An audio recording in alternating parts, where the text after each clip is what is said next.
Welcome. In this video, I'll be showing you how to add a blurred chat wallpaper on the Telegram app for PC using the new update. This feature is simple to apply, and it gives your chats a much cleaner and modern look. Let's get started right away. First, open up your Telegram app on your computer. Once you're inside the app, look towards the very top left corner of the screen.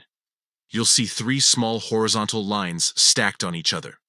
Go ahead and click on those lines. This will open up the main menu.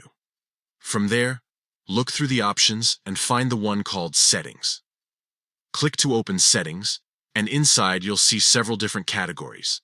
The one we need is Chat Settings, so select that and continue.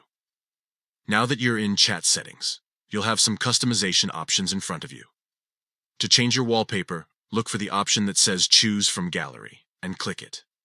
This is where you can pick a background image or design for your chats.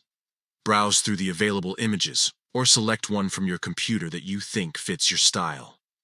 After choosing your wallpaper, you'll see another option appear that allows you to modify how the wallpaper looks. One of these options is called Blurred.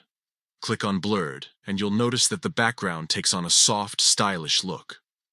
This effect is especially useful if you want your wallpaper to look nice without distracting you from your messages. Once you're happy with how it looks, tap on Apply. That's it. Your Telegram chat background is now updated with a blurred wallpaper of your choice. This new customization feature offers a fresh way to make your chats more personal.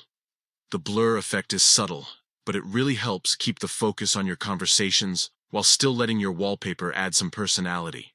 It's a great way to refresh the way Telegram looks on your PC without making it feel too busy.